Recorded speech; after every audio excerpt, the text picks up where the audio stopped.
Hello and welcome to another episode of Wednesdays with W Week. This is episode number 37, and the guest on this episode is one who's extremely grounded, who's always smiling, and a fantastic team player. He made an impact as soon as he burst into the Indian side, but somewhere along the line he's lost his way. But nonetheless, he does try his best and works very hard to get back to where he was. And I'm glad that he's decided and agreed to take some time to spare to have a chat with me.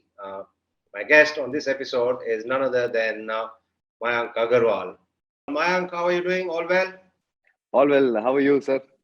I'm all right. So let's start from the basics as far as you're concerned. Bishop Cottons was where it all started, isn't it? Yes, I think that's where it started. I was in my fifth standard, studying there, and we had interclass matches, tennis ball interclass matches there. And in fact, I tried to get into the school team, and then the then coach of Bishop Cotton, Mr. Ramdas, who I'm still in touch with, said, "No, no, Mayank, sorry, there is no place for you in the team." And he was the one who held the fifth standard tennis ball matches, interclass matches, and I did exceedingly well there. And then fortunately from there he called me. He said, Mike, I think we got a place for you in the team. Clarify on this. Did your interest in cricket take you to Bishop Cottons, or did the school fuel the interest in you? Uh, None actually. To be honest, it was just watching Sachin Tendulkar bat on TV against Australia and against Shane Warne that really got me to got that interest out of like I got really interested then. And yeah, I was in school, as I think most Indians do, play a lot of gully cricket outside on the road, make your study table as the wicket, keep playing there. But like I said, I just played because I could do something after the school hours, those interclass matches after the school hours. I could go out and play, and I played, and from there on, it just kicked. But I didn't join Bishop Cotton's because I wanted to play cricket.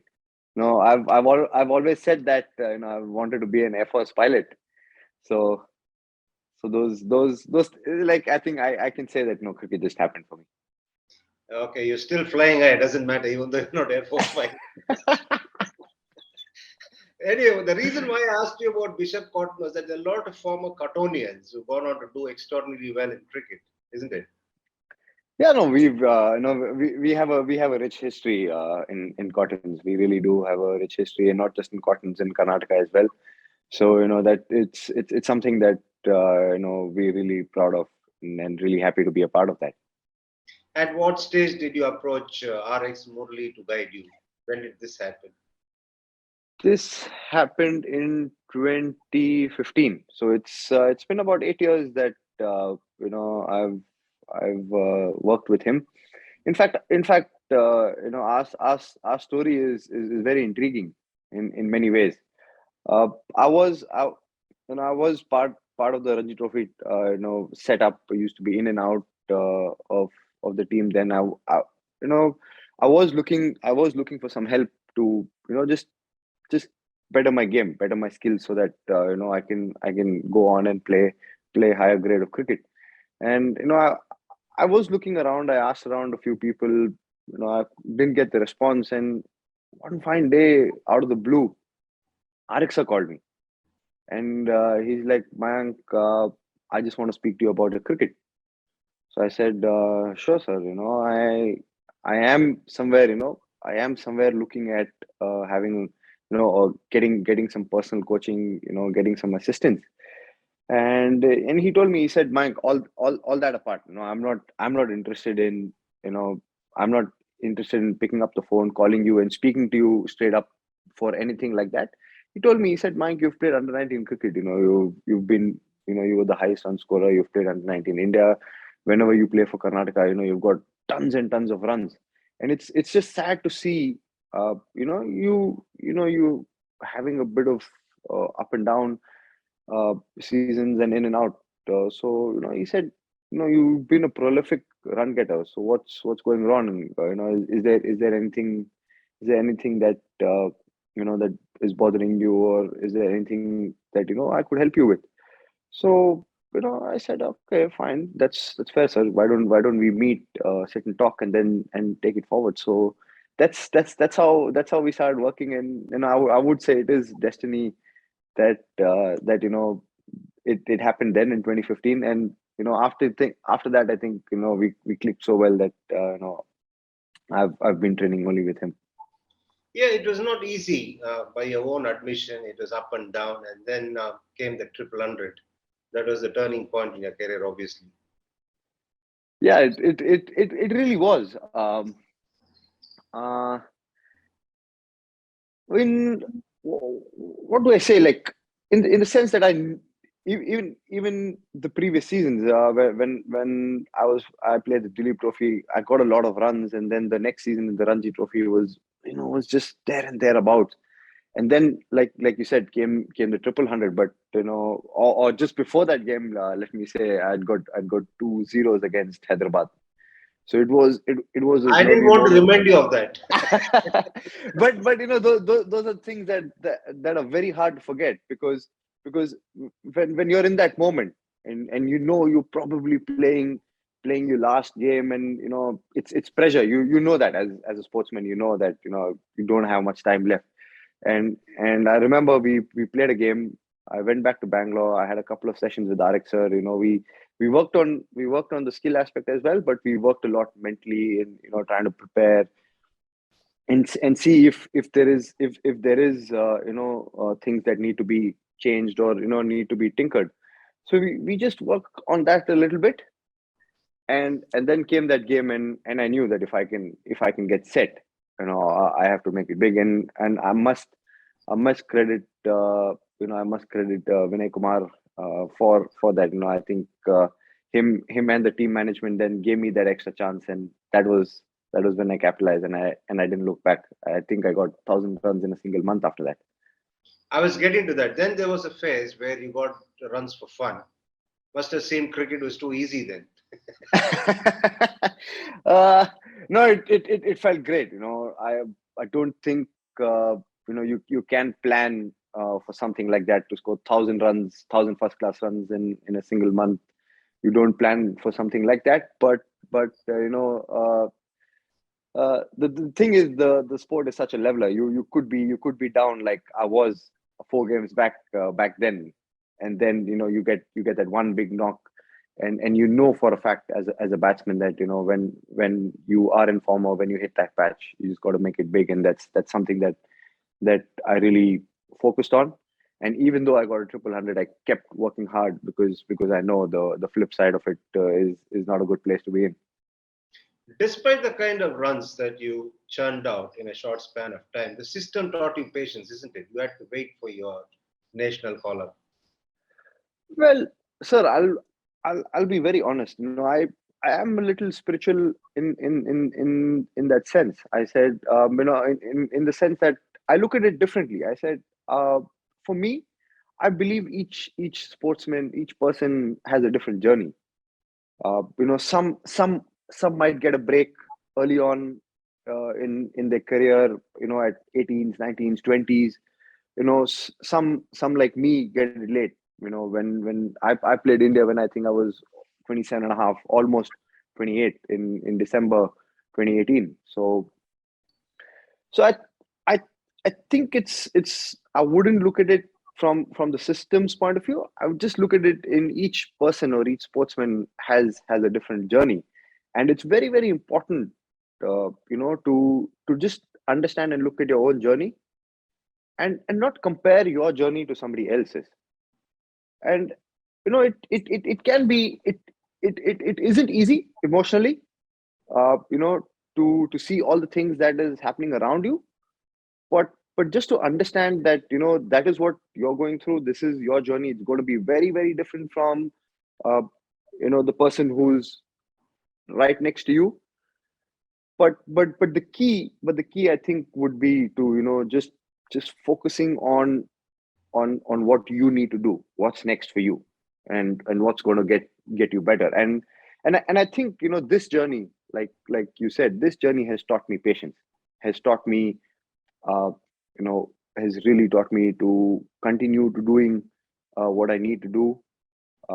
Staying very true to who I am as a person, and just, and like, and just being myself, and being very patient, being very calm when things don't go your way, because that's a life, as you would know, that's a life of a sportsman. It can go really up and down, up and down, and up and down. But if if along those ups and downs, if you've taught yourself these things, then you definitely will be in a better headspace. Then came the thrilling moment, the national call-up, debut against Australia, good one at that. Any series against Australia can be tough. Let's have an idea of what it is like from your viewpoint. Well, the call up, I was thrilled. The journey to the call up was also very thrilling. We played the India A series in New Zealand, took the flight from Tauranga to Auckland, Auckland to Bombay, Bombay to Ahmedabad, went directly, played the Ranji Trophy game, and then from Ahmedabad went to Bangalore, I think for a day max, and flew back to Melbourne. So it was traveling across the globe, uh, and it was when I got to know that I was going to play the first game, and it's going to be the Boxing Day Test match against Australia. I was nervous, but I was super excited, and I was very, very happy. I cannot express in words what what that meant, and I've explained before that when I went into bat, it felt like a gladiator there. You had a great run even in international cricket. It is not just a case of one good innings and then a dip in form. You carried on that form extraordinarily well, and then slowly, without you realizing what was happening, things were suddenly taking a dip, isn't it? Yeah, uh, yeah. Obviously, the performances that I would have liked to churn out, I didn't. I didn't get the kind of runs that I was expecting from myself. Obviously, having the 2019 home season, getting double hundreds and hundreds, and then again, like, I had those ups and downs, and then came back against New Zealand, and then got that 150, and then toured to South Africa. So yeah, like, very honestly, I would have wished for it differently, but that's not the case. And and the way I look at it is like turbulence in an aircraft. It's never going to be smooth sailing. You're going to have some turbulent times. It's going to shake you up and down. But but like I said, if I can be patient, continue to do the things that I've been doing, which have gotten me success, and just be in a good mind space. uh, I know I can turn things around very quickly. Of course, you are capable of it. Now, just staying there at that point in time, did the arrival of Prithvi Shah, Shubman Gill make you look over your shoulder? Did you inadvertently make that mistake? Very honestly, no. Like I said, because that was a thing that I learned over the years playing domestic cricket. That it is very easy to get caught up looking at others. Oh, he's coming, or this is happening, or this is the you know this is how, somebody's scoring runs, and this and that and all of that. And credit to them, they are doing that. But like I said, these many years in domestic cricket has taught me, or my journey in life has taught me, that uh, there are people who are going to play. Okay, there are people who are going to really perform, but it's about you keeping your own. It's you about staying very focused about what you need to do, sticking to the things that has got you success. And and and that's something that hasn't changed for me, and I've been through and through that. Excellent. Temperamentally, you've been good. You've sort of allowed everything to pass by you, and you still hung in there. You have good numbers as well in terms of both white ball and red ball. Now, I'm sure it's a matter of time before you get back to where you are. But how frustrating can it be when things don't happen despite you working a backside off? Well, that is something. I think that is something that gets to you as a person. It can be really really frustrating when you work really hard and results don't go your way. You know, you sometimes you could be batting brilliantly and not get any runs, and sometimes you as a batsman you aren't batting the best, but you just keep churning out runs for fun. Uh, but you know it like you said, it can be very frustrating, but I think, like, again, that spiritual side of me, I look at that aspect, and I say, uh, you know the imbalance usually happens uh, when uh, when you are in a place, or let me put it differently. Let me say, the trauma or the imbalance or the frustration happens saying you want to be in a certain place, or you want to be here, and you're not exactly there, and the difference between the two creates a creates an imbalance of frustration or anger, or whatever you go through in your emotions. But just understanding that, yeah, this is where you expect it to be, this is where you want to be, but this is where you're at. If you can understand that, then you will be able to deal with the situation that you're going through. You'll be able to deal with it a lot better. It doesn't mean that the situation changes. The situation remains the same, but just the way you deal with that aspect, or in those times, becomes a lot better. Yeah, you explained to me now in detail, but even before that, what I liked about you always is the equanimity. You always have a smile on your face. Is it natural or is it a facade that you put on? Let's have It an honest is. Yeah, it's very natural, and I'm somebody who's always has a smile on his face. uh, I really really work hard, really push hard to be where I want to be, but I'm very very accepting in the situations that I am, and very content as a person. So more often than not, uh, I can't say I'm smiling all the time, but more often than not, you'll always see me with a smile on my face, because I believe that I am blessed. There are a lot of things that have gone right for me, and I'm very very grateful for that. So whenever I have that, I'm I have a big smile on my face. Mike, you don't have a bad record at all, despite the fact that you had a recent slump in form. What do you attribute it to? The slump in form, rather. Well, I would just say it's turbulent times. You just go through that as a player, and sometimes you just don't get, as a batsman, you don't get that batting rhythm, and it's just that. So I've gone back. I went back. I worked hard on that. I'm constantly deliberating, seeing what are the things I can do better. I've gone back, to those things, and I know I've had another great domestic season, which I'm very happy about. So yeah, like um those things can happen, but I'm also focused on, okay, when I'm going through that, how I'm responding to that situation, and if I can come out of it, which and in the next few games that I played in the Ranji Trophy, in the next season that I played in the Ranji Trophy, I've got tons and tons of runs there. So I'm happy with that. That yes, those ups and downs happen, but yes, I'm able to churn out performances again and again and work on myself and get better.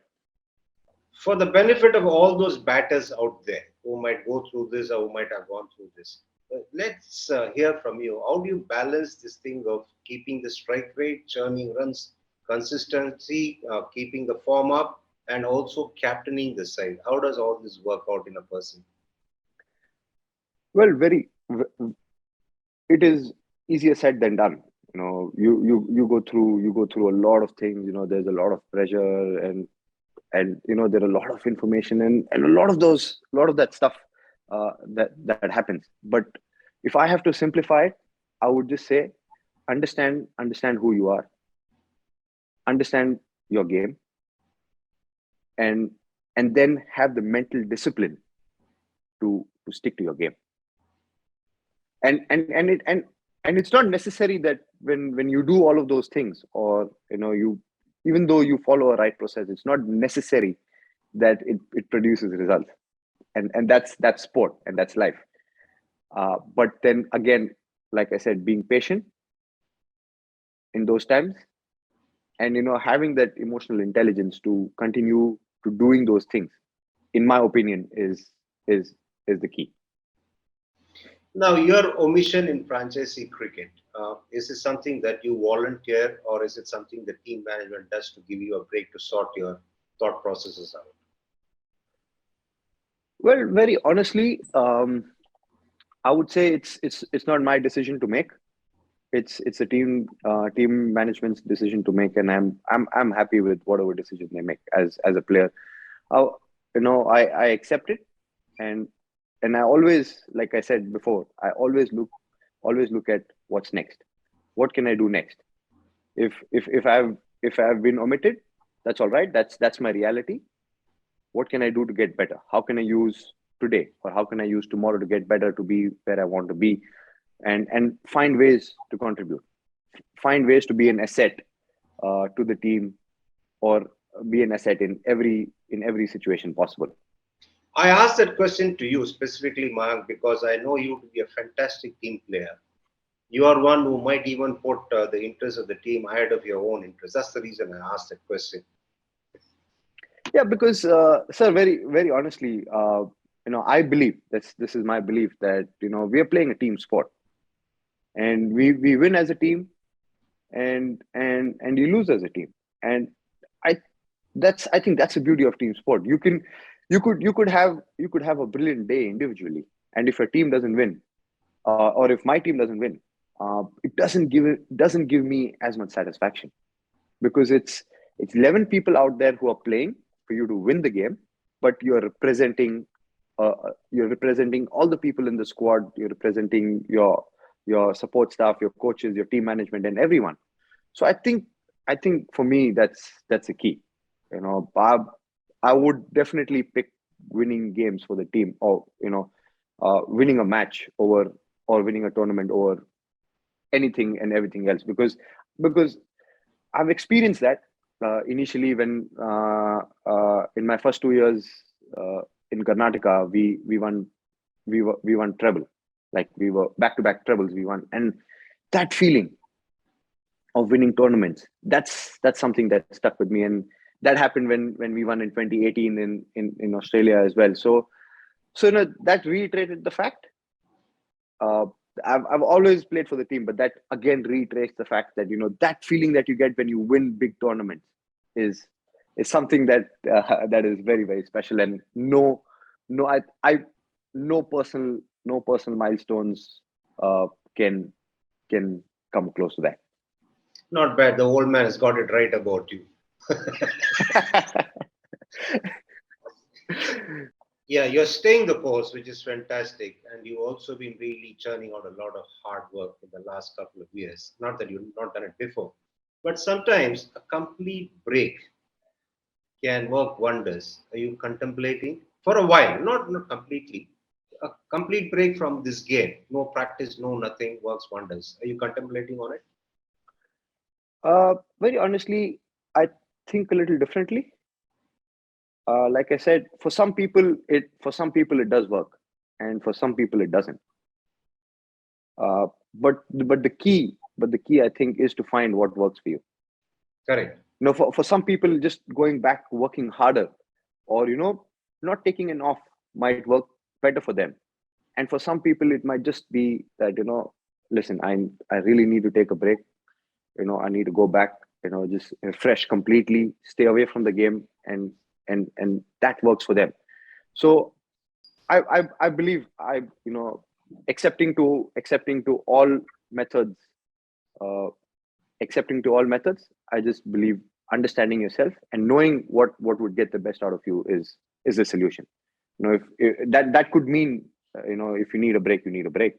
And that could mean that it doesn't matter. For some people, uh, you don't need a break. That's all right. You spoke about the back-to-back treble with the Karnataka side. Why do you think Karnataka has been patchy in the last couple of years or 3 years maybe? Very honestly, as a state, we are going through a transition. A lot of youngsters coming in, and and I think it's very important to understand that yes, you wish to be at the top and dominate uh, the cricket that you're playing, but it's not always going to happen. So just understanding that fact that okay, there are times as a team, or even as a person, you are going to go through the transition. So when you're going through that, you just got to be patient and say, okay, this is what we're going, this is the plan, this is where we are at the plan. And you just keep planning further, and then you'll realize that in that moment, yes, you feel that okay, we haven't won anything, or we aren't winning, things aren't going our way. But if you just stay the course and stick to your plan, then you'll see, after that dip, you'll see yourself, and you'll see the cricket come up, which works out great. And then you'll turn back 4 5 years down the line and say that, yeah man, I was probably stressing unwantedly when I didn't have to. But it's just how the course of life takes you. Yeah, I've been following Karnataka cricket because of broadcasting a few games when they played.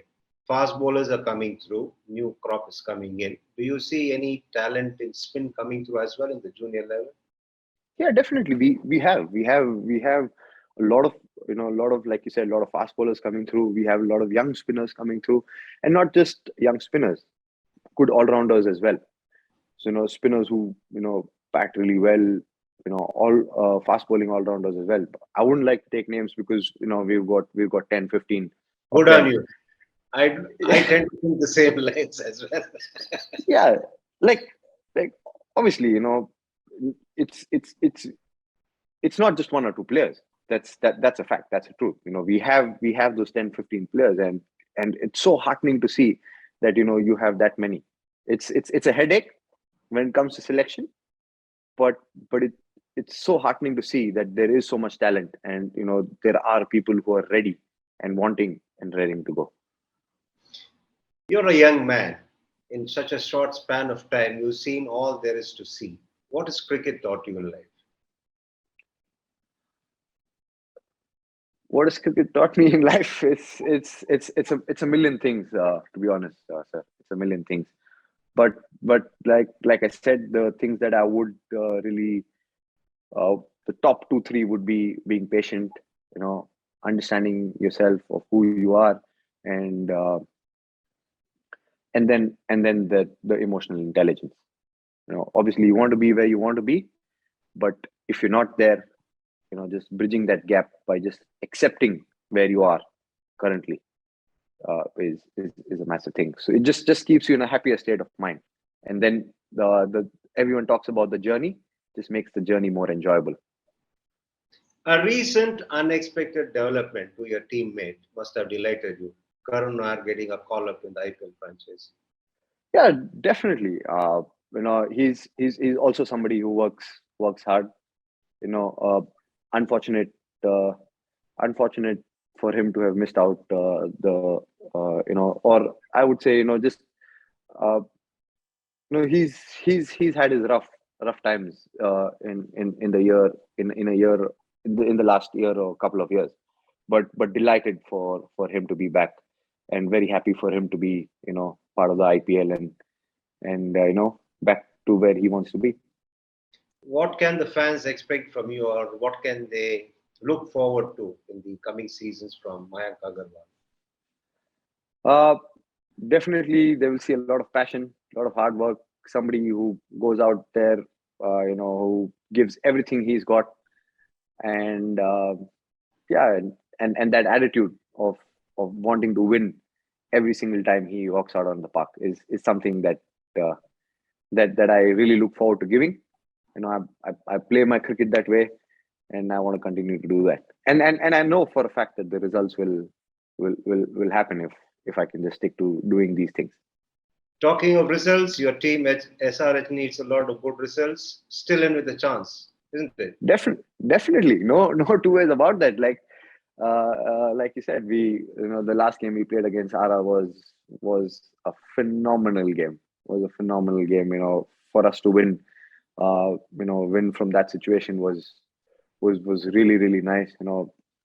Wins like those really change the environment in the dressing room, and just gives injects that extra belief in the side to go further. And like we all have seen, in the IPL, and especially in this IPL, it's getting really really close. So if you can, if we know as a team that if we can have a good run now, there's no stopping us.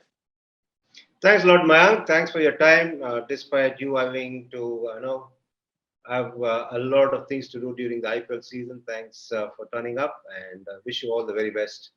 Thank you so much, sir. It was a pleasure talking to you. Thank you. Cheers. Thanks, man.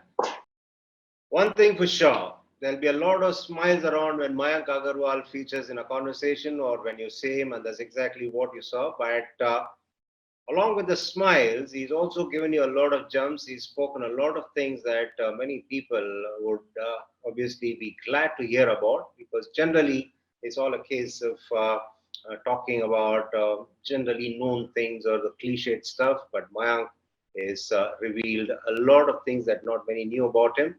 I'm glad that all of you enjoyed it. As I say always when I close up, for those who are joining us for the first time, log on to the handle of Sportstar and catch up with all the earlier episodes. And also press the like button and subscribe to the channel. For those who always been with us right from the start, keep your feedback coming in, because that is very important to all of us. And we would very much be keen to know as to what is you expect us to put out in our future episodes. So that's it from me on this episode. As I always sign off, until I catch up with you next time, be good and stay safe.